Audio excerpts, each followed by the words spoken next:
નમસ્તે વિદ્યાર્થી મિત્રો, હું બીજલ ભટ્ટ. આગળ આપણે જે સંકીર્ણ સંયોજનો વિશે માહિતી મેળવી હતી તે જ માહિતીમાં આગળ વધી અને નીટ માટે જે અગત્યના મુદ્દાઓ છે તેની આજે આપણે ચર્ચા કરીશું. તેના અંતર્ગત એક બહુ અગત્યનો મુદ્દો છે CFT, જેને આપણે ક્રિસ્ટલ ફિલ્ડ થિયરી કહીએ છીએ. તો તેના વિશે જે પણ જરૂરી પ્રશ્નો છે એનું પણ ડિસ્કશન કરીશું અને સમજૂતી મેળવીશું.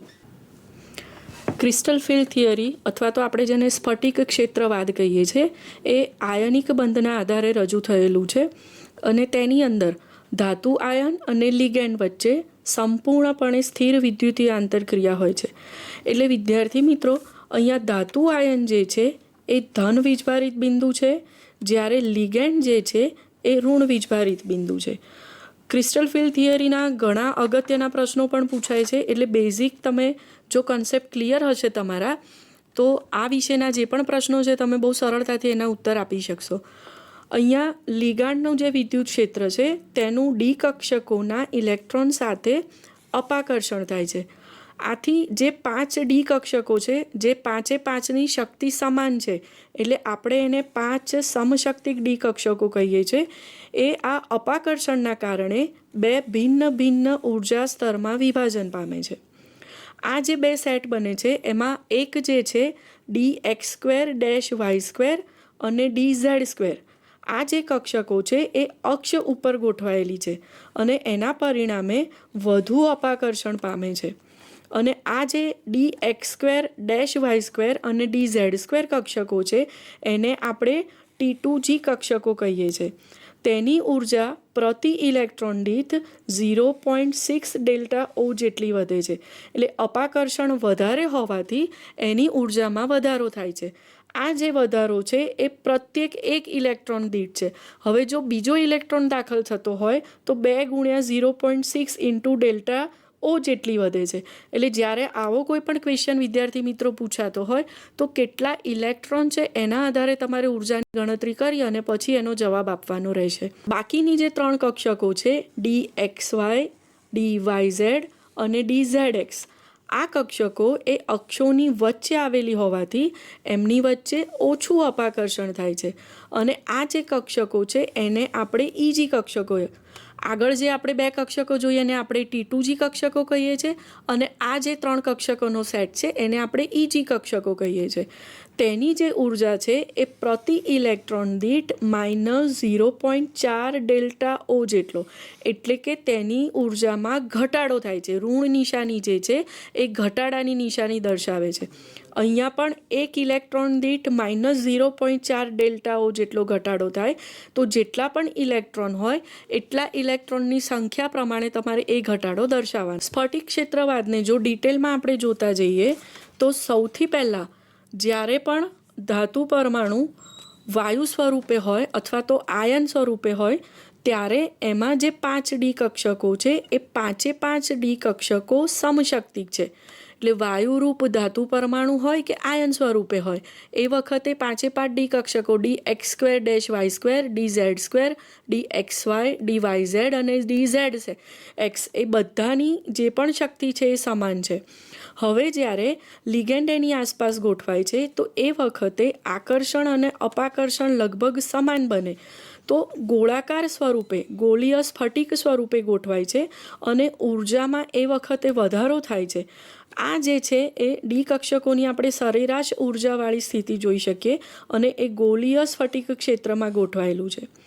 જેમ જેમ અપાકર્ષણ વધતું જશે ત્યાર પછી લિગેન્ડ જ્યારે એની આજુબાજુ ગોઠવાશે તો અહીંયાથી ડી કક્ષકો જે 5 છે એ સમશક્તિક રહેતી નથી અને પરિણામે એ ડી કક્ષકોનું વિભાજન થાય છે. આ જે વિભાજન આપણે આગળ કહ્યું એ પ્રમાણે dx²-y² અને dz² એ અક્ષ ઉપર ગોઠવાયેલી છે. વધારે અપાકર્ષણ થાય છે અને આપણે એને કહ્યું એ પ્રમાણે આ જે છે T2g અને EG કક્ષકો, બરાબર.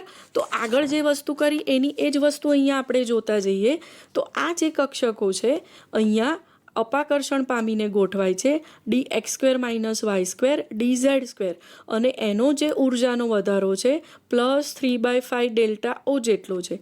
જ્યારે dxy dyz અને dxz છે એનો જે ઘટાડો છે ઉર્જાનો -2/5 ડેલ્ટા ઓ જેટલો છે. આગળ કહ્યું એ જ પ્રમાણે dx² y² અને z² એ અક્ષની આસપાસ હોય છે, પરિણામે વધુ અપાકર્ષણ થાય છે, એની ઉર્જા વધારે છે. dxy dyz અને dxz જે અક્ષો વચ્ચે છે એટલે ત્યાં અપાકર્ષણ ઓછું થાય છે. તો વિદ્યાર્થી મિત્રો, હવે આ જે કન્સેપ્ટ તમારો છે, અપાકર્ષણ વધારે ઓછું થાય, ઉર્જામાં ઘટાડો થાય કે વધારો થાય, તો તમને એ કન્સેપ્ટ ક્લિયર થઈ ગયો હશે. એટલે એના ઉપરથી જે પણ પ્રશ્નો નીટની અંદર પૂછાઈ શકે, મને લાગે છે ત્યાં સુધી તમે સરળતાથી એના પ્રશ્નોના જવાબ આપી શકશો. આ જ ક્રિસ્ટલ ફિલ્ડ થિયરીના આધારે લિગેન્ડની પ્રબળતાનો ક્રમ દર્શાવતી એક સ્પેક્ટ્રોકેમિકલ શ્રેણી પણ તમે શીખી ગયા છે. તો એ પણ આપણે ઝડપથી પુનરાવર્તન કરી લઈએ, અને એના આધારે લિગેન્ડની સ્થિરતા અને એના ઉપરથી સંકીર્ણોની સ્થિરતાનો ક્રમ પણ તમે નક્કી કરી શકો. તો એ ઉપરથી જે નીટમાં પ્રશ્નો પૂછાતા હોય એ પણ તમે સરળતાથી જવાબ આપી શકશો. તો સ્પેક્ટ્રોકેમિકલ શ્રેણી જે ક્રિસ્ટલ ફિલ્ડ થિયરીના આધારે દર્શાવેલી છે એનો ક્રમ આપણે ફટાફટ જોઈ લઈએ. તો આ જે ક્રમ આપેલો છે એ તમે વાંચી શકો એ પ્રમાણે જ છે. I નેગેટિવ કરતાં Br નેગેટિવ વધારે, greater than S2 negative, greater than SCN negative, greater than Cl negative, F negative, OH negative, C2O4 2 negative, H2 ને સંદર્ભ તરીકે લીધો છે. ત્યાર પછી NH3, ethylene diamine, NO2 negative, Cn negative અને CO. અહીંયા જોઈએ તો આ પ્રબળ લિગેન્ડ છે, જ્યારે શરૂઆતમાં જે ગોઠવાયા છે એ નિર્બળ લિગેન્ડ છે. એટલે લિગેન્ડની પ્રબળતાનો ક્રમ આ પ્રમાણે જોઈએ તો વધતો જાય છે, અને એના આધારે જ સંકીર્ણોની જે પણ પ્રબળતા છે એનો સ્થિરતાનો ક્રમ, અથવા તો તમને લિગેન્ડની પ્રબળતાનો કે સ્થિરતાનો ક્રમ પૂછ્યો હોય તો આ શ્રેણીના આધારે તમે એ પ્રશ્નોના ઉત્તર પણ સરળતાથી આપી શકશો. એક નવો જે ટોપિક છે CFSE કહીએ છીએ જેને, ઇલેક્ટ્રોન રચના જે છે, તો એના ઉપરથી ઉર્જા સંરક્ષણના નિયમ પ્રમાણે કુલ ઉર્જાની ગણતરી થઈ શકે.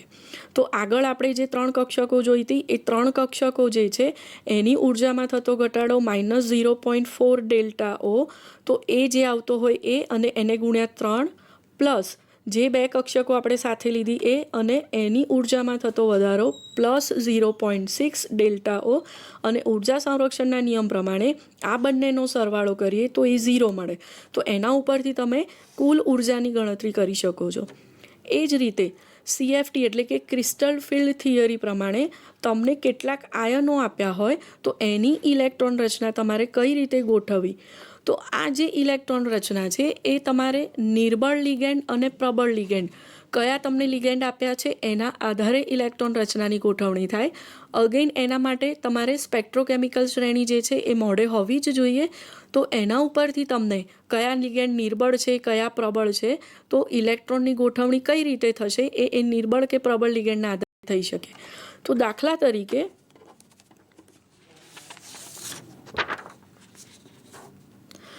તમને એક નિર્બળ લિગેન્ડ આપ્યો છે અને એની અંદર આપણે D5 ઇલેક્ટ્રોન રચના એટલે કે 5 ઇલેક્ટ્રોનની ગોઠવણી કરવી છે. નિર્બળ લિગેન્ડ જ્યારે આપ્યો છે તો એ વખતે T2G અને EG એ 2 કક્ષકો વચ્ચે ઉર્જાનો તફાવત બહુ ઓછો હોય છે. એટલે જ્યારે પણ તમે 5 ઇલેક્ટ્રોનની ગોઠવણી કરશો તો એ વખતે એક ઇલેક્ટ્રોન અહીંયા આવશે, બીજો ઇલેક્ટ્રોન અહીંયા આવશે, ત્રીજો ઇલેક્ટ્રોન અહીંયા આવશે, ચોથો ઇલેક્ટ્રોન. ઉર્જા વચ્ચેનો તફાવત વધારે નથી એટલે T2Gમાં 3 ઇલેક્ટ્રોન ભરાય, એ પછી ચોથો ઇલેક્ટ્રોન EG કક્ષકમાં જાય છે અને 5મો ઇલેક્ટ્રોન પણ ત્યાં જ જશે. એટલે કે આ જે D5 છે એની ઇલેક્ટ્રોન રચના T2G3 અને EG2 પ્રમાણે થશે. બરાબર. નિર્બળ લિગેન્ડ છે એટલે નિર્બળ લિગેન્ડ હોવાથી 2 ઉર્જા જે છે ઉર્જાનો તફાવત શક્તિ સ્તરો વચ્ચેનો એ ઓછો છે એટલે ઇલેક્ટ્રોન T2G કક્ષકમાં ભરાય 3 ઇલેક્ટ્રોન, ત્યાર પછી ઉર્જાનો તફાવત ઓછો હોવાથી એ EG કક્ષકમાં સરળતાથી જઈ શકે એટલે 2 ઇલેક્ટ્રોન ત્યાં ભરાય છે. એટલે D5 ઇલેક્ટ્રોન રચના કરવાની હોય અને જો કોઈ નિર્બળ લિગેન્ડ હોય તો એની ઇલેક્ટ્રોન રચના T2G3 અને EG2 પ્રમાણેની થશે. હવે જો પ્રબળ લિગેન્ડ જોડાયેલો હોય, તો જ્યારે પ્રબળ લિગેન્ડ હોય તો T2G અને EG વચ્ચેનો જે પણ ઉર્જાનો તફાવત છે ડેલ્ટા ઓ, એની કિંમત ઘણી વધારે છે. અને હવે જો 5 ઇલેક્ટ્રોનની ગોઠવણી કરવાની હોય તો સૌથી પહેલાં એક ઇલેક્ટ્રોન અહીંયા ગોઠવાશે, બીજો ઇલેક્ટ્રોન અહીંયા ગોઠવાશે, ત્રીજો ઇલેક્ટ્રોન અહીંયા ગોઠવાશે. હવે આ તફાવત એટલો વધારે છે કે ઇલેક્ટ્રોન અહીંયાથી EG કક્ષકમાં નથી જઈ શકતો. તો હવે બાકીના જે 2 ઇલેક્ટ્રોન છે એ T2G કક્ષકમાં જ ગોઠવાશે. એટલે કે એક ઇલેક્ટ્રોન અહીંયા ગોઠવાશે અને એક ઇલેક્ટ્રોન અહીંયા ગોઠવાશે. એટલે કે D5 ઇલેક્ટ્રોન રચના એમાં થશે T2G5 EG0. ઉર્જાનો તફાવત વધારે હોવાથી બધા જ ઇલેક્ટ્રોન T2Gમાં ગોઠવાય છે, જ્યારે EG કક્ષકમાં ગોઠવાતા નથી. એટલે કે જ્યારે પ્રબળ લિગેન્ડ હશે એ વખતે ઇલેક્ટ્રોન છે એ બધા જ નીચી ઉર્જાવાળી કક્ષકમાં એટલે કે T2Gમાં જ ગોઠવાય છે અને એ ઉપરની કક્ષક EGમાં જઈ શકતા નથી. પરિણામે પ્રબળ લિગેન્ડ હોય ત્યારે D5 પ્રકારની ઇલેક્ટ્રોનમાં તમે જ્યારે ગોઠવણી જુઓ તો T2G5 અને EG0 પ્રકારની ઇલેક્ટ્રોન રચના જોવા મળશે.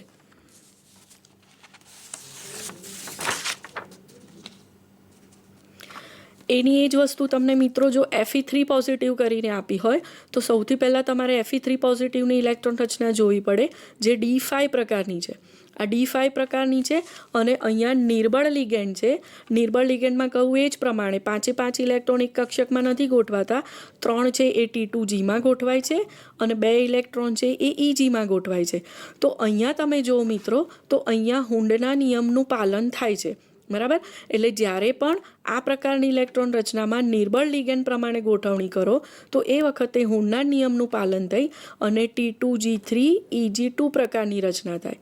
એ જ રીતે Fe3 પોઝિટિવમાં અથવા તો D5માં જો પ્રબળ લિગેન્ડ ગોઠવાયો હોય તો એ વખતે આ ઉર્જા સ્તર વધારે છે એટલે બધા જ ઇલેક્ટ્રોન 5 T2Gમાં ગોઠવાય છે. એટલે કે અહીંયા હુન્ડના નિયમનું પાલન થતું નથી અને અહીંયા ઇલેક્ટ્રોન રચના T2G5 EG0 પ્રકારની મળે છે.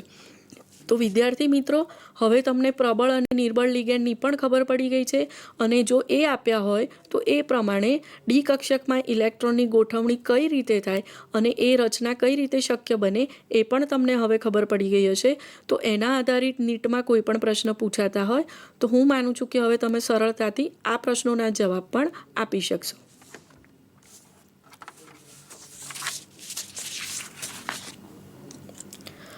એ જ રીતે એક નવો ટોપિક તમારા માટે છે CFSEની ગણતરી. આપણે આગળ જે ઇલેક્ટ્રોન રચના જોઈ T2G3 EG2, તો એની જો ઉર્જાની ગણતરી કરવી હોય તો એના માટેનું સૂત્ર છે ડેલ્ટા ઓની જે કિંમત હોય પ્લસ P. આ જે P છે એ પેરિંગ એનર્જી છે એટલે કે યુગ્મીકરણ ઉર્જા છે.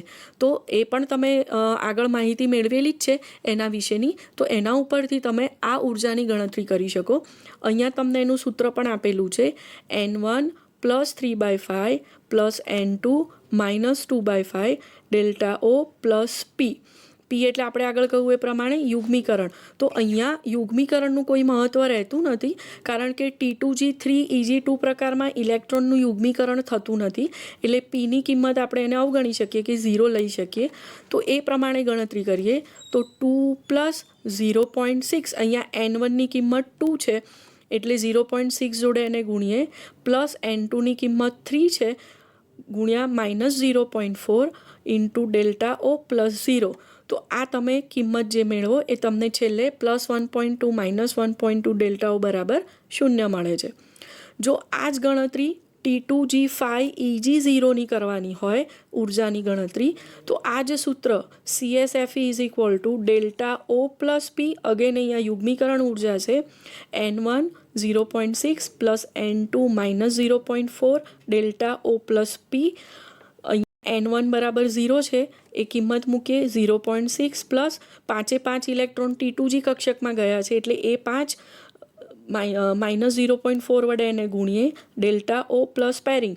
હવે અહીંયા યુગ્મીકરણ થાય છે એટલે યુગ્મીકરણ ઉર્જાને અહીંયા તમે અવગણી ના શકો, તો એ તમારે અહીંયા લખવું જરૂરી છે. એટલે 0 - 2.0 ડેલ્ટા ઓ પ્લસ પી એટલે -2 આપણને કિંમત મળે, જે દર્શાવે છે કે ઉર્જામાં ઘટાડો થાય છે. અને ઉર્જામાં ઘટાડો થાય છે એનો મતલબ કે સ્થિરતામાં વધારો થાય છે. તો આ ગણતરી પણ તમને ક્યારેક જો પૂછાય મિત્રો, તો તમે આ સૂત્રની મદદથી એ ગણતરી પણ સરળતાથી દર્શાવી શકો છો.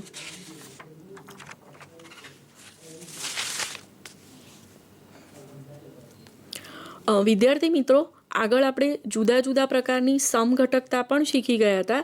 તો એ સમઘટકતામાં એક સમઘટકતાનો પ્રકાર આગળ આજે આપણે જોવાના છીએ. તો એક ટોપિક આપણે જે જોયો એ ક્રિસ્ટલ ફિલ્ડ થિયરી અથવા તો CFT, એને આધારિત ગણતરીઓ જે છે, ઇલેક્ટ્રોનની ગોઠવણી, પ્રબળ અને નિર્બળ લિગેન્ડ, સ્પેક્ટ્રોકેમિકલ શ્રેણી, જે અગત્યની વસ્તુ છે એક આપણે પૂરી કરી. અને હવે સમઘટકતા જે આગળ અગત્યની છે એ આપણે જોઈએ.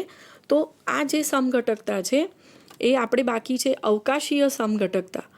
અવકાશીય સમઘટકતા એટલે કે અણુસૂત્રો સરખા હોય, બંધારણીય સૂત્ર સરખા હોય, પરંતુ જે લિગેન્ડ હોય એ લિગેન્ડની અવકાશમાં ગોઠવણી જુદી જુદી હોય. અવકાશીય ગોઠવણી છે એટલે એ શબ્દ પ્રમાણે આપણે યાદ રાખીએ તો પણ સરળતાથી યાદ રાખી શકીશું કે એવા સમઘટકો એવા કે જેના અણુસૂત્રો સરખા છે, બંધારણીય સૂત્ર પણ સરખા છે, પરંતુ એમાં જે લિગેન્ડ છે એ લિગેન્ડની અવકાશમાં ગોઠવણી જુદી જુદી દિશામાં થતી હોય, તો એવા જે સમઘટકો છે એને અવકાશીય સમઘટક કહેવાય. અને એ જે સમઘટકતા છે એને અવકાશીય સમઘટકતા કહેવાય. આ જે અવકાશીય સમઘટકતા છે એના મુખ્યત્વે બે પ્રકાર છે, ભૌમિતિક સમઘટકતા અને પ્રકાશી સમઘટકતા. આ જે ભૌમિતિક સમઘટકતા છે એમાં આગળ આપણે જોઈએ તો સીસ અને ટ્રાન્સ એમ બે સમઘટકો જોવા મળે છે. અને જે સવર્ગાંક 4 અને સવર્ગાંક 8 પ્રમાણે આપણે ભણીશું. અને આ જે પ્રકાશ સમઘટકતા છે એમાં ડી સમઘટક, એલ સમઘટક અને મેસો, એટલે આ જે અવકાશીય સમઘટકતા તમને જોવા મળે એની અંદર મુખ્યત્વે આપણે બે સમઘટકતા જોવાની, ભૌમિતિક સમઘટકતા અને પ્રકાશીય સમઘટકતા. અગેન ભૌમિતીય સમઘટકતામાં સીસ અને ટ્રાન્સ સમઘટક હશે, જ્યારે જે તમે પ્રકાશી સમઘટકતા ભણો છો એમાં ડી, એલ અને મેસો પ્રકારની હશે.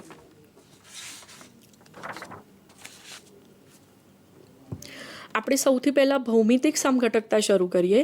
તો ભૌમિતિક સમઘટકતામાં જોયું એ પ્રમાણે કે એના મુખ્યત્વે બે પ્રકાર છે, સીસ સમઘટક અને ટ્રાન્સ સમઘટક. તો સીસ અને ટ્રાન્સ સમઘટકને આપણે એકબીજાથી કઈ રીતે જુદા પાડી શકીએ? તો આપણે આગળ કહ્યું એ પ્રમાણે કે લિગેન્ડ જે છે એની અવકાશમાં દિશા જુદી જુદી હશે અથવા અવકાશમાં દિશાકીય ગોઠવણી જુદી જુદી હશે. તો જ્યારે આ સમઘટકતા આપણે શીખતા હોઈએ અથવા તો જોતા હોઈએ તો લિગેન્ડનું સ્થાન ક્યાં છે એ બરાબર જો આપણે ચોકસાઈપૂર્વક જોઈએ તો એના ઉપરથી આપણે કયા પ્રકારનો સમઘટક છે અથવા તો કયો બનાવો છે એની માહિતી આપણે મેળવી શકીએ. જો બે સમાન લિગેન્ડ એકબીજાથી નજીકના સ્થાનમાં હોય તો એને સીસ સમઘટક કહેવાય. અને જો આવા બે સમાન લિગેન્ડ એકબીજાથી વિરુદ્ધ સ્થાનમાં હોય તો એને ટ્રાન્સ સમઘટક કહેવાય. એક ઉદાહરણ દ્વારા આપણે શીખીએ તો આપણે આગળ કહ્યું એ પ્રમાણે કે જે સવર્ગાંક 6 વાળા સંકીર્ણ છે અને સવર્ગાંક 4 વાળા સંકીર્ણ છે એની અંદર આપણે આ સમઘટકતાનો અભ્યાસ કરવાનો છે. તો સૌથી પહેલાં આપણે સવર્ગાંક 4 વાળા, જેને આપણે ML4 પ્રકારથી જાણીએ છીએ, તો એમાં આ સમઘટકતાનો અભ્યાસ કરીએ. ML4 પ્રકાર કે જેમાં સવર્ગાંક 4 છે મુખ્ય ધાતુનો, એમાં પણ જોઈએ તો Ma2B2 પ્રકારની, એટલે અહીંયા એલ જે લિગેન્ડ છે, 4 લિગેન્ડ, એને આપણે 2 લિગેન્ડથી દર્શાવ્યા. એ પણ લિગેન્ડ છે અને અહીંયા જે બી છે એ પણ લિગેન્ડ છે. અને એની અંદર એ લિગેન્ડ બંને સરખા પ્રકારના છે અને બે જે બી લિગેન્ડ છે એ સરખા છે. તો આ પ્રકારમાં સીસ અને ટ્રાન્સ બે સમઘટક મળશે. સીસની વાત કરીએ તો આ મધ્યસ્થ ધાતુ આયન સાથે આ એમ છે એટલે Ma2, તો આ એ અને આ A2, અને B2 કહીએ તો આ બી અને બી. આ બંને લિગેન્ડ સરખા છે, આ બંને લિગેન્ડ સરખા છે. હવે અહીંયા એની સાપેક્ષે વાત કરીએ તો આ બંને જે એ લિગેન્ડ છે એ એકબીજાની નજીકના સ્થાનમાં છે. એટલે આવો જે સમઘટક છે એને આપણે સીસ સમઘટક કહીએ છીએ. એની જ રચના અહીંયા જોઈએ તો મધ્યસ્થ ધાતુ સાથે અહીંયા પણ 2 A લિગેન્ડ જોડાયા છે અને 2 B લિગેન્ડ જોડાયા છે.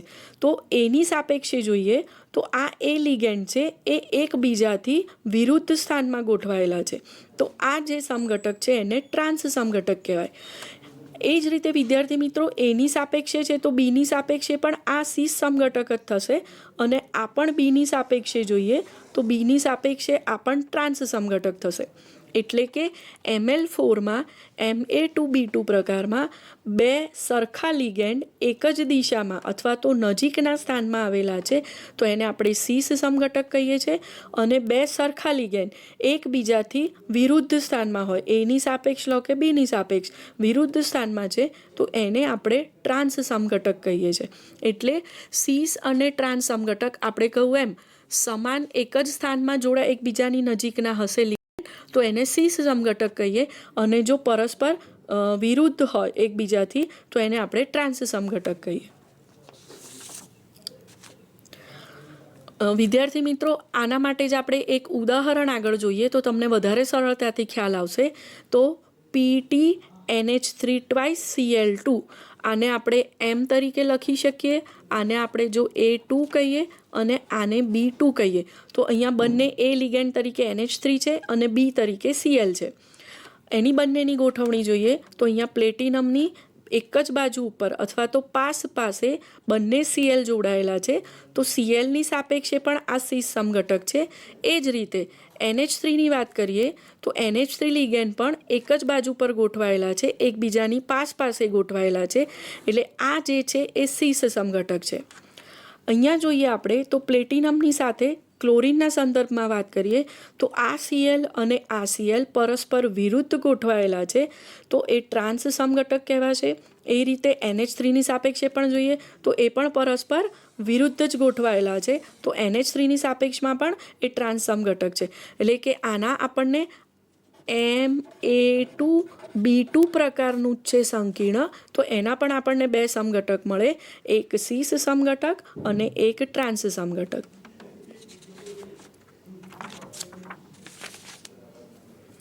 એવી જ રીતે આપણે Ml6 પ્રકારના સમઘટક જોઈએ તો Ml6 પ્રકારમાં Ma2B4 આ જે Ml6 પ્રકારનું છે એ અષ્ટફલકીય હશે. અને આગળ આપણે જે જોયું Ml4 પ્રકારનું જે સંકીર્ણ એ સમતલીય પ્રકારનું હશે. આકાર આપણે આગળ ભણી જ ગયા છીએ એટલે સમતલીય પ્રકારનું ઉદાહરણ છે. જ્યારે Ml6 જે છે અષ્ટફલકીય પ્રકારનું છે તો એની અંદર Ma2B4 પ્રકારની એટલે કે જે 2 લિગેન્ડ છે એ સરખા છે અને બીજા 4 જે લિગેન્ડ છે એ સરખા છે. તો આની અંદર પણ વિદ્યાર્થી મિત્રો જેમ આપણે આગળ Ma2B2 પ્રકારના જોયા અને સીસ અને ટ્રાન્સ છે એવી રીતે અહીંયા પણ સીસ અને ટ્રાન્સ એમ 2 પ્રકારના સમઘટક જોવા મળે છે. અહીંયા આપણે જોઈએ તો આ અષ્ટફલકીય રચના છે. એની અંદર અહીંયા એ ગોઠવાયો છે, અહીંયા એ ગોઠવાયો છે તો 2 A લિગેન્ડ અહીંયા ગોઠવાયા છે અને 4 જે B લિગેન્ડ છે એ આ 1 2 3 અને 4 આવી રીતે ગોઠવાયેલા છે. અહીંયા આપણે જોઈએ તો A લિગેન્ડની વાત કરીએ તો એકબીજાની પાસે ગોઠવાયેલા છે. એટલે આગળ આપણે જે શીખ્યા એ જ પ્રમાણે કે જ્યારે 2 સમાન લિગેન્ડ એકબીજાની પાસે ગોઠવાયેલા હોય તો એને સીસ સમઘટક કહીએ છીએ. એટલે આ જે સમઘટક બનશે એ સીસ સમઘટક છે. એવી જ રીતે જો ટ્રાન્સ સમઘટકની વાત કરીએ તો જે 2 સમાન લિગેન્ડ છે એ એકબીજાની વિરુદ્ધ દિશામાં ગોઠવાયેલા હોય તો અહીંયા એના સંદર્ભમાં વાત કરીએ તો આ A અને આ A બંને એકબીજાની વિરુદ્ધ દિશામાં ગોઠવાયેલા છે તો આ જે સમઘટક છે એ ટ્રાન્સ સમઘટક છે. એટલે અહીંયા પણ એની સાપેક્ષમાં આપણે નક્કી કરીએ છીએ અને અહીંયા પણ એની સાપેક્ષમાં તો આ સીસ પ્રકારનો સમઘટક છે અને આ ટ્રાન્સ પ્રકારનો સમઘટક છે.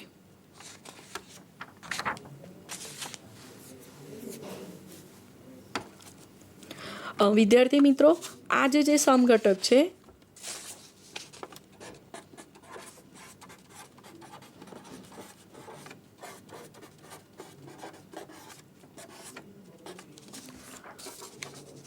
હવે તમે તમારી જાતે પણ આ વસ્તુ જો કરવી હોય તો કરી શકો કે દાખલા તરીકે અષ્ટફલકીય છે, 6 લિગેન્ડ ગોઠવાયેલા છે, મધ્યસ્થ ધાતુ તરીકે FE છે 4 ખૂણા પર 4 લિગેન્ડ ગોઠવાયેલા અને એક અહીંયા આવશે. એવી રીતે એનો ટ્રાન્સ સમઘટક બનાવવા માટે પણ આપણે આ રીતે લખીએ. તો અહીંયા FE મધ્યસ્થ ધાતુ આયન તરીકે અને અહીંયા આ રીતે 6. તો દરેક લિગેન્ડને આપણે આ રીતે એરો કરીને બતાવી દઈએ.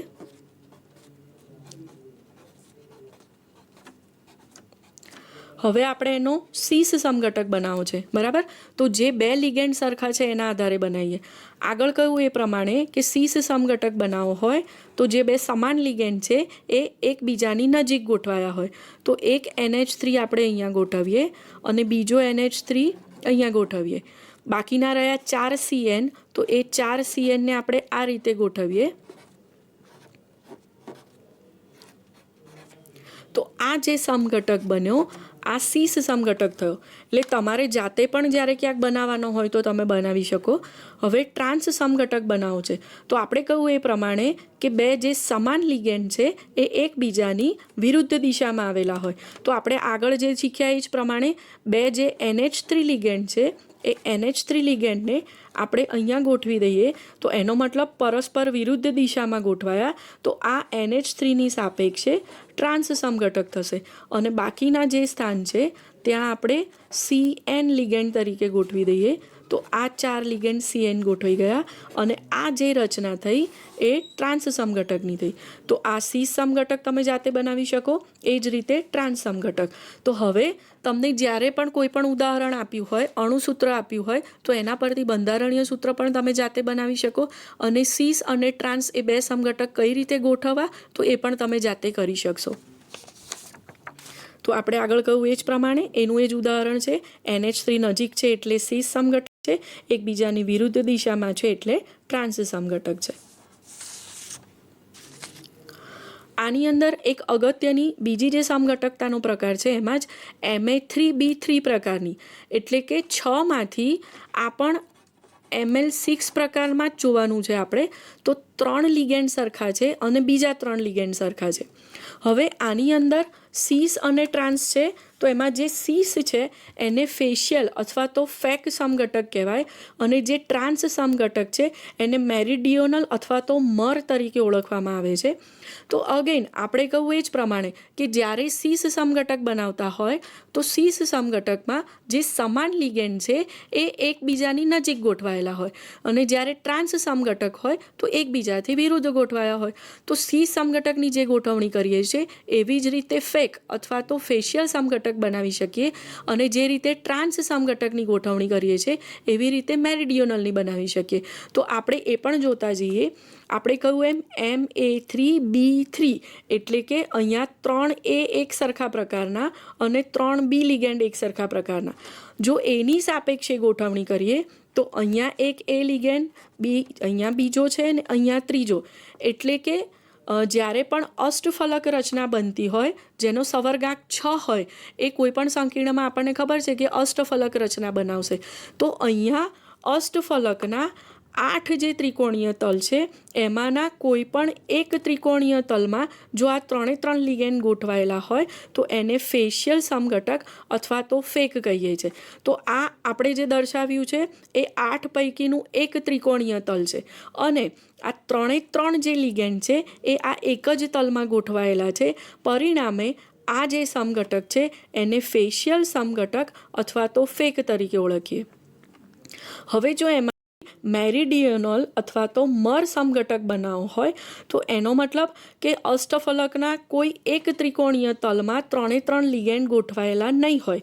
તો અહીંયા વિદ્યાર્થી મિત્રો તમે જોઈ શકો છો, જો એની સાપેક્ષે જોઈએ તો અહીંયા એક A લિગેન્ડ છે, અહીંયા એક A લિગેન્ડ છે પણ બાજુમાં B ગોઠવાઈ ગયો છે. એટલે અહીંથી તમે જુઓ તો પણ એક જ તલમાં 3 નથી આવતા. એવી રીતે અહીંયા જુઓ તો A અને અહીંયા પાછો B આવી જાય છે. તો આમ પણ એક પણ ત્રિકોણીય તલમાં એક સાથે 3 A લિગેન્ડ આવતા નથી. એટલે કે 2 A લિગેન્ડ પછી વચ્ચે અહીંયા એક બીજો લિગેન્ડ આવી જાય છે અને ત્રીજો અહીંયા છે તો એક જ ત્રિકોણીય તલમાં ગોઠવાતા નથી. તો આવો જે સમઘટક છે એને મેરીડિયોનલ સમઘટક અથવા તો મર સમઘટક કહેવાય. અને આ જે સમઘટકતા છે Ma3B3 પ્રકારમાં જોવા મળે છે. વિદ્યાર્થી મિત્રો, ખાસ આ તમારા માટે થોડુંક નવું છે, એટલે જ્યારે પણ Ma3B3 પ્રકારની હોય તો એની અંદર સીસ અને ટ્રાન્સ જેવી જ રચના છે, પણ જ્યારે પણ 3 લિગેન્ડની આપણે વાત કરતા હોઈએ તો એમાં જે સમઘટકમાં 3 એ લિગેન્ડ એક સાથે ગોઠવાયેલા હોય અથવા તો અષ્ટફલકના કોઈ એક ત્રિકોણીય તલમાં 3 લિગેન્ડ આવતા હોય એને ફેશિયલ સમઘટક અથવા તો ફેક સમઘટક કહેવાય. અને જો એક જ તલમાં 3 લિગેન્ડ ના આવતા હોય તો એવો જે સમઘટક છે એને મેરીડિયોનલ અથવા તો મર સમઘટક તરીકે આપણે ઓળખીએ છીએ.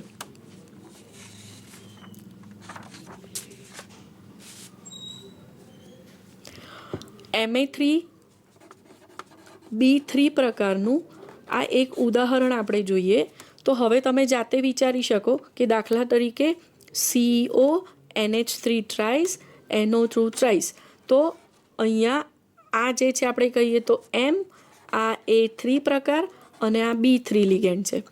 હવે આના માટે જ્યારે આપણે Ma3B3 પ્રમાણે ગોઠવતા જઈએ અને જો ફેશિયલ અથવા તો ફેક પ્રકારનો સમઘટક બનાવવો હોય તો આપણે આગળ કહ્યું એ પ્રમાણે કે 3 સમાન લિગેન્ડ અષ્ટફલકના 8 પૈકીના કોઈ એક જ તલમાં ગોઠવાયેલા હોવા જોઈએ. તમે ગમે તેની સાપેક્ષે કરી શકો. NO2ની સાપેક્ષે પણ બનાવી શકો, NH3ની સાપેક્ષમાં પણ બનાવી શકો. આપણે NH3ને અનુલક્ષીને જો જોતા જોઈએ તો આ 1, 2 અને 3, આ 3 NH3 એ એક જ તલમાં આવેલા છે. એટલે કે આ જે સમઘટક છે એને ફેક સમઘટક અથવા તો ફેશિયલ સમઘટક તરીકે આપણે ઓળખીએ. અને એનો જ જો આપણે મેરીડિયોનલ અથવા તો મર બનાવવો હોય તો આગળ આપણે જે કહ્યું એ પ્રમાણે NH3ની સાપેક્ષે જોઈએ તો આ એક NH3, આ બીજો NH3 અને ત્યાર પછી કોઈ પણ બાજુ તમે જુઓ તો અહીંયા NO2 છે, અહીંયા NO2 છે. એટલે આ રીતે એક તલમાં નથી આવતું. અહીંયા જુઓ તો અહીંયા પણ એક તલમાં નથી આવતું, કારણ કે NH3ની વચ્ચે NO2 આવે છે. એટલે આ જે સમઘટક બન્યો એ મેરીડિયોનલ પ્રકારનો અથવા તો મર પ્રકારનો આપણે કહીએ. એટલે આ જે છે એ ફેશિયલ પ્રકારનો થશે, આ મેરીડિયોનલ પ્રકારનો થશે.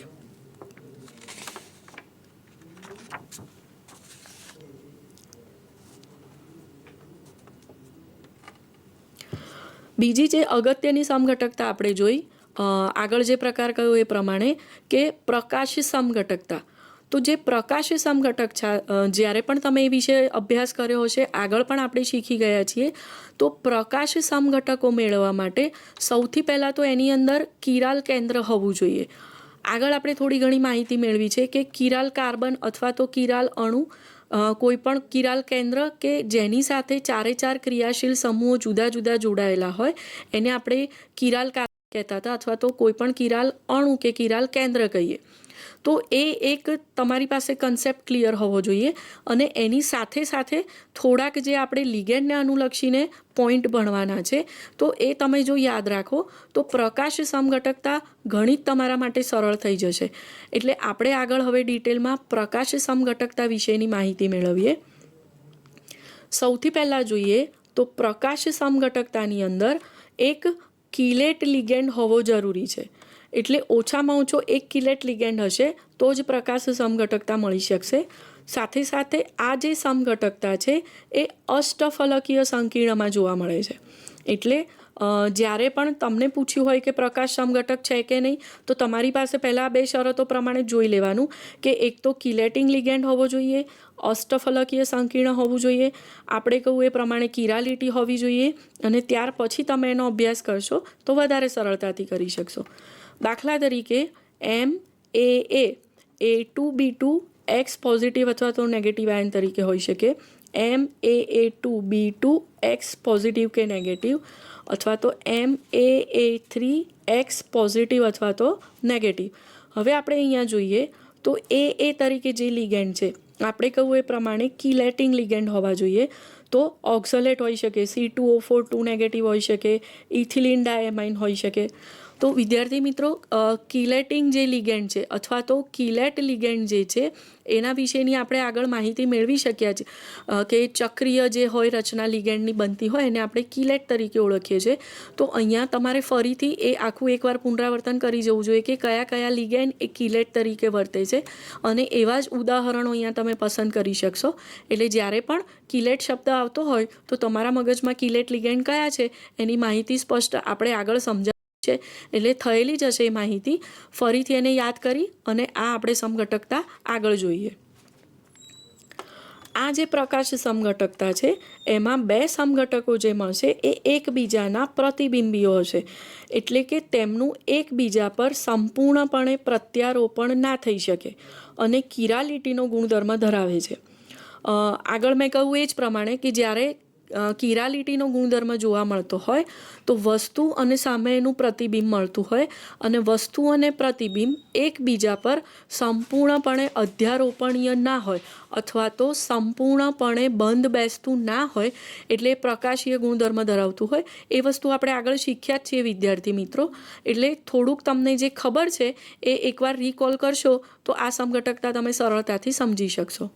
પ્રકાશ સમઘટકતાના ઉદાહરણ પરથી આપણે સમજીએ તો COEN ટ્રાઇસ 3 પોઝિટિવ, એટલે કે ઇથિલિન ડાયમાઇન છે. આપણને ખબર છે કે એ કિલેટ લિગેન્ડ છે.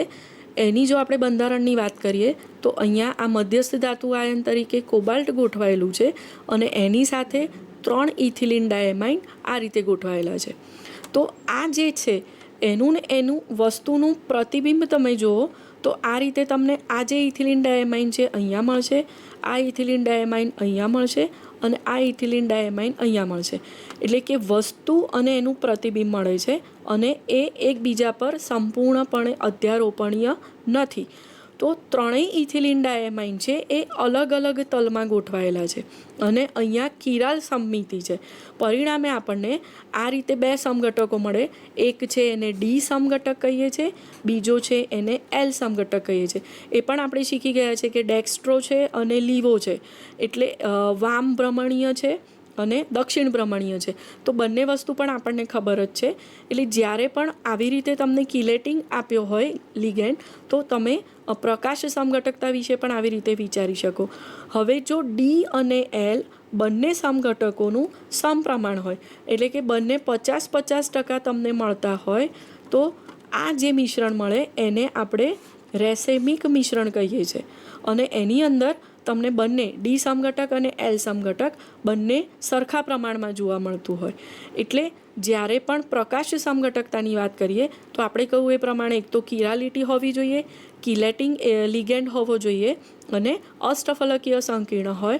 તો એની અંદર આ રીતે તમને વસ્તુ અને તેનું પ્રતિબિંબ મળે, એટલે કે ડી સમઘટક મળે અને એલ સમઘટક મળે, અને એ અલગ અલગ તલમાં હોય અને તમને કિરાલિટી જોવા મળે. આ જ જો બંને સમઘટકો 50-50% એટલે કે સમપ્રમાણમાં હોય તો બંને રેસેમિક મિશ્રણ આપે છે, અને રેસેમિક મિશ્રણમાં પ્રકાશ ક્રિયાશીલતા ગુણધર્મ હોતો નથી.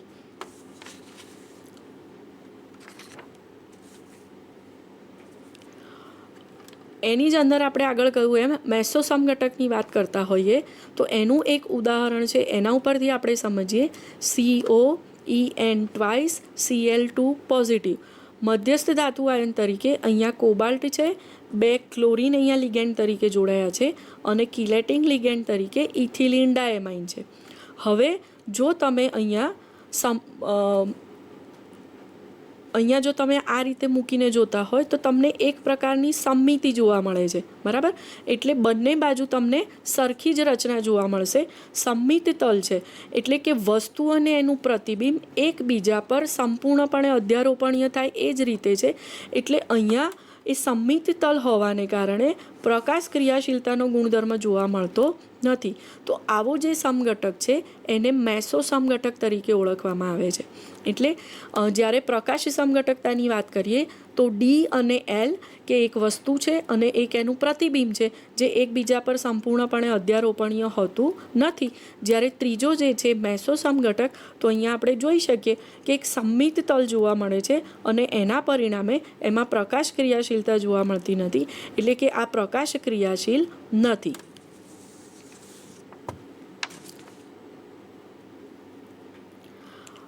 વિદ્યાર્થી મિત્રો, આગળ આપણે જે ક્રિસ્ટલ ફિલ્ડ થિયરીની વાત કરી, તો એની અંદર આપણે કહ્યું હતું કે લિગેન્ડની પ્રબળતાનો ક્રમ જે સ્પેક્ટ્રોકેમિકલ શ્રેણી દર્શાવે છે, ઘણી અગત્યની એ બાબત આપણે આગળ પણ ચર્ચા કરી કે એ આખો ક્રમ તમને ખ્યાલ હોવો જોઈએ.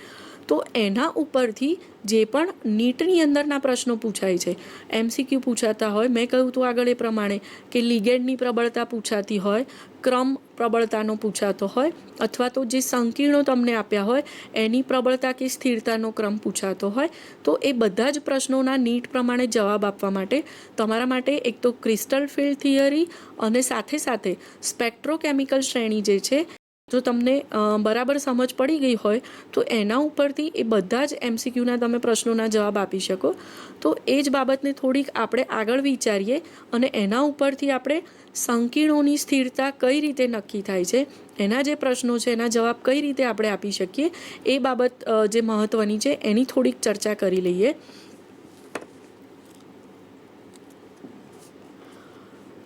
કોઈ પણ સંકીર્ણની જો સ્થિરતા આપી હોય તો એ સ્થિરતા નક્કી કરવા માટે અલગ અલગ જે પરિબળો છે એના આધારે તમે સંકીર્ણની સ્થિરતા નક્કી કરી શકો. વિદ્યાર્થી મિત્રો, આ એક બહુ અગત્યનો જ મુદ્દો છે. એટલે તમને જે પણ ઉદાહરણ આપ્યા હોય એની અંદર કયું પરિબળ લાગુ પડે છે એના આધારે વિચારીને તમારે જવાબ આપવાનો હોય છે. તો દરેક જે પોઈન્ટ છે અથવા તો જે અસર કરતા પરિબળ છે એ આપણે એક પછી એક વિચારતા જઈએ, એની ચર્ચા કરતા જઈએ. સૌથી પહેલાં આપણે જોઈએ તો લિગેન્ડની પ્રબળતાના આધારે સંકીર્ણની સ્થિરતા નક્કી થાય.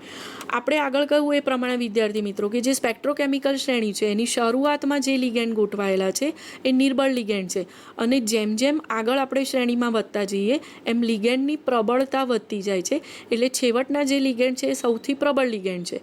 તો જ્યારે લિગેન્ડ પ્રબળ ગોઠવાયો હશે તો એના આધારે તમે કોઈપણ સંકીર્ણની સ્થિરતા નક્કી કરી શકો. એટલે કે કોઈપણ સંકીર્ણની જે સ્થિરતા છે એ લિગેન્ડની પ્રબળતા સાથે સમપ્રમાણના સ્વરૂપમાં જોડાયેલી છે. એટલે કે સંકીર્ણની સ્થિરતા એ લિગેન્ડની પ્રબળતાના સમપ્રમાણમાં છે. જો લિગેન્ડની પ્રબળતા વધારે હશે તો એ સંકીર્ણની સ્થિરતા વધારે હશે. એટલે કે કોઈપણ સંકીર્ણ સાથે જો નિર્બળ લિગેન્ડ જોડાયેલો હશે તો એ સંકીર્ણ નિર્બળ હશે અને એની સ્થિરતા ઓછી હશે. અને જો સંકીર્ણ સાથે પ્રબળ લિગેન્ડ જોડાયેલો હશે તો એ જે સંકીર્ણ છે એની પ્રબળતા વધારે હશે અને પરિણામે એની સ્થિરતા વધારે હશે. દાખલા તરીકે આપણે જોઈએ મિત્રો, તો અહીંયા તમને ક્રમ આપી દીધો હોય કે NiF4 2 નેગેટિવ, NiCN4 2 નેગેટિવ અને NiCO4 આ ત્રણ માટે સ્થિરતાનો સાચો કે ખોટો ક્રમ કયો.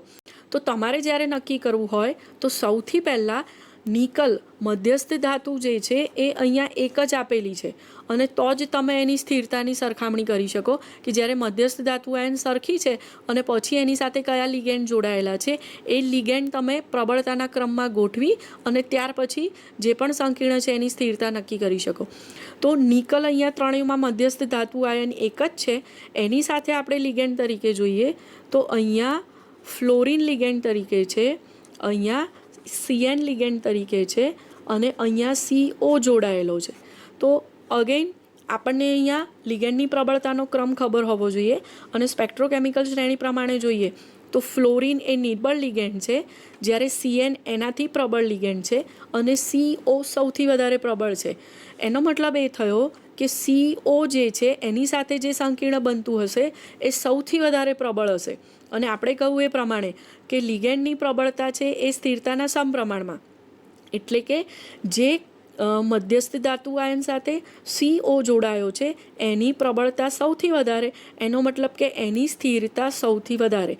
એટલે NiCO4ની સ્થિરતા સૌથી વધારે. ત્યાર પછી તો કે CN જે લિગેન્ડ છે એ CO કરતાં નિર્બળ છે. એટલે કે આ જે CN છે એ નિકલ સાથે જે સંકીર્ણ બનાવે છે એની પ્રબળતા NiCO4 કરતાં ઓછી છે અને એના માટે થઈને એની સ્થિરતા NiCO4 કરતાં ઓછી. પણ આ જે CN છે એના કરતાં F લિગેન્ડ એ નિર્બળ લિગેન્ડ છે. એટલે કે સૌથી નિર્બળ અહીંયા F4 આપણે જોઈએ તો એના પરિણામે NiF4 2 નેગેટિવ જે સંકીર્ણ આયન બન્યો એ સંકીર્ણ આયનની પ્રબળતા સૌથી ઓછી છે અને એના પરિણામે NiF4 2 નેગેટિવ સંકીર્ણ આયન જે છે એની સ્થિરતા સૌથી ઓછી. એટલે આપણે અહીંયા ક્રમ જોઈએ તો F નેગેટિવ નિર્બળ લિગેન્ડ છે, ત્યાર પછી Cn નેગેટિવ આવશે અને એના પછી CO આવશે. તો આ જ ક્રમ પ્રમાણે અહીંયા તમે જુઓ તો સંકીર્ણની પર સ્થિરતાનો ક્રમ એ જ છે. NiF4 2 નેગેટિવ કરતાં NiCN4 2 નેગેટિવ સ્થિરતા વધારે અને એના કરતાં NiCO4 જે તટસ્થ છે એની સ્થિરતા વધારે. એટલે જે પણ તમે સ્પેક્ટ્રોકેમિકલ શ્રેણીનો ક્રમ જાણતા હોય એ પ્રમાણે જ આ પ્રશ્નનો તમારે ઉત્તર આપવાનો રહેશે.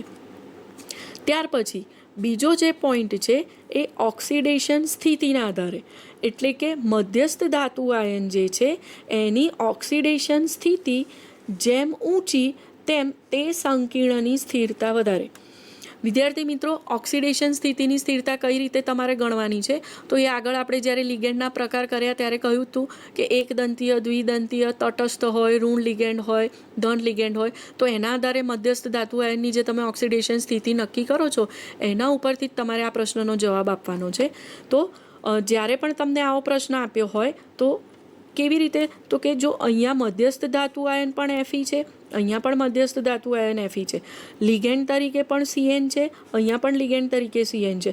એટલે તમે આ જે ફેક્ટર એનું છે કે લિગેન્ડની પ્રબળતાના આધારે તમે સ્થિરતા નક્કી કરી, તો અહીંયા એ ફેક્ટરનો ઉપયોગ તમે નહીં કરી શકો, કારણ કે બંને એક જ લિગેન્ડ છે, એક જ પ્રકારનો લિગેન્ડ છે, એટલે એમાં તમે પ્રબળ કે નિર્બળ નહીં નક્કી કરી શકો. તો એ વખતે તમારે મધ્યસ્થ ધાતુ આયન જે છે એની ઓક્સિડેશન સ્થિતિ નક્કી કરવી પડે. તો અહીંયા તમે ગણશો તો અહીંયા આ Cn એકદંતીય ઋણ લિગેન્ડ છે એટલે -6 સામે જાય એટલે +6 ગણતરી કરો તો Feની જે ઓક્સિડેશન સ્થિતિ છે અહીંયા +2 થશે. જ્યારે આ સંકીર્ણ આયનની અંદર Feની ઓક્સિડેશન સ્થિતિ છે એ +3 થશે. એટલે હવે તમે જ્યારે જુઓ તો આપણે જે કહ્યું એ પ્રમાણે કે જે સંકીર્ણની ઓક્સિડેશન સ્થિતિ ઊંચી, એટલે કે મધ્યસ્થ ધાતુ આયનની ઓક્સિડેશન સ્થિતિ ઊંચી એની સ્થિરતા વધારે. તો અહીંયા Feની 2 પોઝિટિવ છે, અહીંયા Feની +3 છે, તો +2 કરતાં +3 છે એ વધારે છે. એનો મતલબ કે +3 ઓક્સિડેશન સ્થિતિવાળા સંકીર્ણની સ્થિરતા વધારે, એટલે કે FeCN6 4 નેગેટિવ કરતાં FeCN6 3 નેગેટિવ આયનની સ્થિરતા વધારે છે. ત્રીજો જે અગત્યનો મુદ્દો છે તો કિલેટ સંકીર્ણની સ્થિરતા બિન કિલેટ કરતાં વધારે હોય. એનો મતલબ કે જે સંકીર્ણમાં કિલેટ છે અને જે સંકીર્ણમાં કિલેટ લિગેન્ડ નથી, તો જે બિન કિલેટ છે એની સ્થિરતા ઓછી હશે અને જે સંકીર્ણમાં કિલેટ લિગેન્ડ જોડાયો છે એની સ્થિરતા વધારે હશે.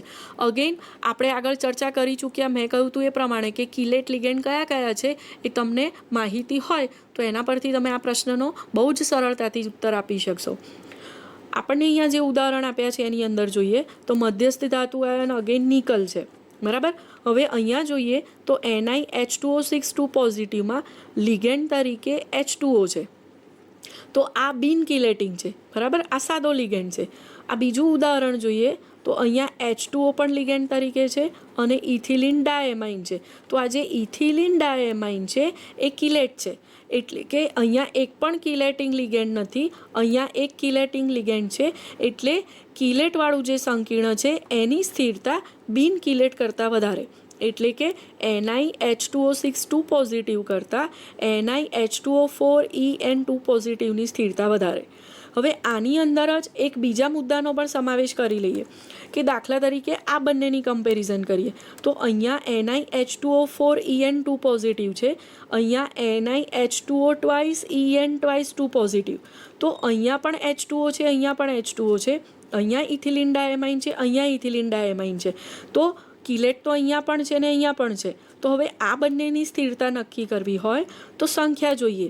તો અહીંયા એક જ ઇથિલિન ડાએમાઇન છે, જ્યારે અહીંયા ઇથિલિન ડાએમાઇન 2 જોડાયેલા છે. પરિણામે આના કરતાં આની સંખ્યા કિલેટિંગ લિગેન્ડની વધારે છે, તો જ્યાં કિલેટિંગ લિગેન્ડની સંખ્યા વધારે હોય એ સંકીર્ણની સ્થિરતા વધારે, એટલે NiH2O4 En2 પોઝિટિવ કરતાં NiH2O twice En twice 2 positive સંકીર્ણની સ્થિરતા વધારે. એટલે કે બિન કિલેટની જે પણ સંકીર્ણ આપ્યું છે એની સ્થિરતા સૌથી ઓછી છે, ત્યાર પછી એક કિલેટિંગ લિગેન્ડ જોડાયો છે તો એની સ્થિરતા એના કરતાં વધારે, અને અહીંયા કિલેટિંગ લિગેન્ડની સંખ્યા વધી તો અહીંયા આ જે આયન આપ્યું છે એની સ્થિરતા સૌથી વધારે. એટલે બિન કિલેટ કરતાં કિલેટની વધારે, અને જો કિલેટ જ તમને આપેલા હોય તો કિલેટ સંકીર્ણની અંદર કિલેટ લિગેન્ડની સંખ્યા જેમ વધતી જાય એમ સંકીર્ણની સ્થિરતા વધતી જાય. એક કિલેટિંગ લિગેન્ડ હોય એના કરતાં 2 કિલેટિંગ લિગેન્ડની સ્થિરતા વધારે, 2 કરતાં 3 આપ્યા હોય તો એ સંકીર્ણની સ્થિરતા વધારે. ચોથો જે મુદ્દો છે કે કિલેટિંગ લિગેન્ડ જ આપ્યા હોય પણ એકલ કિલેટિંગ લિગેન્ડ આપ્યો હોય, બરાબર, એટલે એકલ લિગેન્ડ વડે કિલેટિંગ થતું હોય તો એની સ્થિરતા વધારે હોય, અને એક કરતાં વધારે કિલેટિંગ લિગેન્ડ હોય તો એની સ્થિરતા ઓછી. એટલે અહીંયા કિલેટિંગ ને બિન કિલેટિંગ નથી, બંને કિલેટિંગ લિગેન્ડ જ તમને આપેલા છે. પણ ઉદાહરણમાં જોઈએ તો COEDTA નેગેટિવ, તો અહીંયા એક જ EDTA જોડાયેલો છે લિગેન્ડ જે કિલેટિંગ લિગેન્ડ છે, અને અહીંયા જુઓ તો COEN ટ્રાઇસ 3 પોઝિટિવ, એટલે કે અહીંયા 3 કિલેટિંગ લિગેન્ડ જોડાયા છે. તો અહીંયા એક જ કિલેટિંગ લિગેન્ડ છે અને એના કારણે જ આખું સંકીર્ણ બને છે, જ્યારે અહીંયા 3 કિલેટિંગ લિગેન્ડ. તો એકલ કિલેટિંગ લિગેન્ડ હોય તો એ વખતે એની સ્થિરતા વધારે હોય સંકીર્ણની, અને અહીંયા તમે જુઓ તો વધારે કિલેટિંગ લિગેન્ડો એની સ્થિરતા ઓછી હોય. એટલે જ્યારે પણ તમે આવો કોઈ કિલેટિંગ લિગેન્ડનો કમ્પેરિઝનનો પ્રશ્ન જોતા હોય તો જોઈ લેવાનું કે એકલ લિગેન્ડ વડે કિલેટિંગ થાય છે કે વધારે કિલેટિંગ લિગેન્ડ છે, તો એના પરથી તમે સંકીર્ણની સ્થિરતા નક્કી કરી શકો. ફરીથી એક વખત વિદ્યાર્થી મિત્રો, કે જ્યારે પણ સંકીર્ણની સ્થિરતા તમને આપેલી હોય તો સંકીર્ણની સ્થિરતા નક્કી કરવા માટે સૌથી પહેલાં તો કિલેટિંગ લિગેન્ડ વિશેની માહિતી હોવી જોઈએ. ત્યાર પછી સ્પેક્ટ્રોકેમિકલ શ્રેણીમાં નિર્બળ અને પ્રબળ લિગેન્ડ કયા કયા છે એ ખબર હોય, અને એના ઉપરથી તમે પ્રશ્નોના જવાબ આપી શકો. ફરી એક વખત એ મુદ્દાનું રિવિઝન કરી લઈએ તો સંકીર્ણની સ્થિરતા નક્કી કરવા માટે સૌથી પહેલાં લિગેન્ડની પ્રબળતાના આધારે નક્કી કરીએ. તો કોઈ પણ લિગેન્ડની પ્રબળતા અને સ્થિરતા એકબીજાના સમપ્રમાણમાં છે. જેમ લિગેન્ડની પ્રબળતા વધારે એવા સંકીર્ણની સ્થિરતા વધારે. આપણે ઉદાહરણમાં નક્કી કર્યું એમ F જે નેગેટિવ છે લિગેન્ડ કરતાં CN નેગેટિવની પ્રબળતા વધારે, એના કરતાં CO પ્રબળ લિગેન્ડ છે તો NiF4 2 નેગેટિવ કરતાં NiCN4 2 નેગેટિવની સ્થિરતા વધારે, અને એના કરતાં NiCO4ની સ્થિરતા વધારે. બીજો જે આપણે પોઈન્ટ જોયો એ ઓક્સિડેશન સ્થિતિના આધારે, એટલે કે જ્યારે તમારી પાસે મધ્યસ્થ ધાતુ આયન એક જ છે, લિગેન્ડ પણ એક જ છે, કે જ્યાં તમે લિગેન્ડની નિર્બળતા કે પ્રબળતા ના નક્કી કરી શકો, કારણ કે બંને એક જ લિગેન્ડ છે તો એક જ સરખી પ્રબળતા કે નિર્બળતા હોય, તો એ વખતે મધ્યસ્થ ધાતુ આયનની ઓક્સિડેશન સ્થિતિ તમારે ગણવી પડે. અને જે સંકીર્ણમાં મધ્યસ્થ ધાતુ આયનની ઓક્સિડેશન સ્થિતિ ઊંચી એમ એ સંકીર્ણની સ્થિરતા વધારે. તો અહીંયા FeCN6 4 નેગેટિવમાં અહીંયા Feની ઓક્સિડેશન સ્થિતિ +2 છે, જ્યારે FeCN6 3 નેગેટિવમાં Feની ઓક્સિડેશન સ્થિતિ +3 છે. એટલા માટે +2 કરતાં +3 વાળું જે પણ સંકીર્ણ આયન છે એની સ્થિરતા વધારે, એટલે FeCN6 4 નેગેટિવ કરતાં FeCN6 3 નેગેટિવની સ્થિરતા વધારે. ત્રીજો જે પોઈન્ટ આપણે જોયો કે કિલેટ સંકીર્ણની સ્થિરતા બિન કિલેટ કરતાં વધારે, એટલે કે જે સંકીર્ણમાં કિલેટ લિગેન્ડ જોડાયો હોય એ સંકીર્ણની સ્થિરતા વધારે, અને બિન કિલેટ લિગેન્ડ જોડાયો હોય એની સ્થિરતા ઓછી. સાથે સાથે આપણે કહ્યું એમ કે જેમ જેમ કિલેટ લિગેન્ડની સંખ્યા વધતી જાય એમ એમ સંકીર્ણની સ્થિરતા વધતી જાય. તો અહીંયા એક પણ કિલેટિંગ લિગેન્ડ નથી, એટલે NiH2O6 2 પોઝિટિવની સ્થિરતા સૌથી ઓછી. અહીંયા એક કિલેટિંગ લિગેન્ડ છે એટલે NiH2O4 En2 પોઝિટિવ સંકીર્ણ આયનની સ્થિરતા આ સંકીર્ણ કરતાં વધારે, જ્યારે અહીંયા ઇથિલિન ડાયમાઇનની સંખ્યા વધી એટલા માટે NiH2O ટ્વાઇસ En2 2 પોઝિટિવ સંકીર્ણ આયનની સ્થિરતા સૌથી વધારે. ત્રીજી આપણે વાત કરી કે એકલ લિગેન્ડ વડે કિલેટિંગ થતું હોય એવા સંકીર્ણ આયન જે પણ આપ્યા હોય એની સ્થિરતા વધારે હોય, જ્યારે વધારે કિલેટિંગ લિગેન્ડ હોય એની સ્થિરતા ઓછી હોય. એટલે કે CO અહીંયા EDTA એક જ લિગેન્ડ કિલેટિંગ લિગેન્ડ તરીકે જોડાયો છે, જ્યારે અહીંયા ઇથિલિન ડાયમાઇનના 3 જોડાયેલા છે. એટલે CO EDTA નેગેટિવની સ્થિરતા વધારે છે, જ્યારે COEN ટ્રાઇસ 3 પોઝિટિવની સ્થિરતા ઓછી છે. તો વિદ્યાર્થી મિત્રો, આપણે જે અત્યારે જોયા આ વખતના મુદ્દા, તો એમાં ક્રિસ્ટલ ફિલ્ડ થિયરી જોઈ, સમઘટકતા જોઈ, જેની અંદર અવકાશીય સમઘટકતામાં ભૌમિતિક સમઘટકતા અને પ્રકાશી સમઘટકતા જોઈ. જે ભૌમિતિક સમઘટકતા છે તેની અંદર સીસ અને ટ્રાન્સ સમઘટક જોયા, અને સવર્ગાંક 4 અને સવર્ગાંક 6 વાળા સંયોજનોમાં જોઈ. જે આપણે પ્રકાશ સમઘટકતા જોઈ એની અંદર ડી સમઘટક, એલ સમઘટક અને મેસો વિશે માહિતી મેળવી. ત્યાર પછી સ્પેક્ટ્રોકેમિકલ શ્રેણી વિશે માહિતી મેળવી, તેના ઉપરથી નિર્બળ અને પ્રબળ લિગેન્ડ વિશે માહિતી મળે છે. અને એ બધી જ બાબતોનો જ્યારે આપણે ભેગી કરી અને પ્રશ્નોના ઉત્તર આપવા માટે, કે સંકીર્ણની સ્થિરતા તમને પૂછી હોય કે લિગેન્ડની પ્રબળતા નિર્બળતાનો ક્રમ પૂછ્યો હોય, તો એ બધા જ મુદ્દાઓને ભેગા કરી અને છેલ્લે આપણે જોયું કે કોઈપણ સંકીર્ણની સ્થિરતા કઈ રીતે નક્કી થાય, તો એ પણ તમે હવે પ્રશ્નોના જવાબ બહુ સરળતાથી આપી શકો. એટલે કે નીટની અંદર જે પણ પ્રશ્નો પૂછાય છે એ તમે જ્યારે આ બધી માહિતીને એકવાર વ્યવસ્થિત રીતે ગોઠવી અને પછી કયા પ્રશ્નની અંદર કઈ માહિતીની જરૂર છે એનો ઉપયોગ કરશો, તો હું માનું છું કે હવે નીટની અંદર આ જે આપણે ડિસ્કશન કર્યું એ જે પણ માહિતી છે એના આધારે ખૂબ જ સરળતાથી MCQના તમે જવાબ આપી શકશો એવી મને સંપૂર્ણ આશા છે. જય હિન્દ.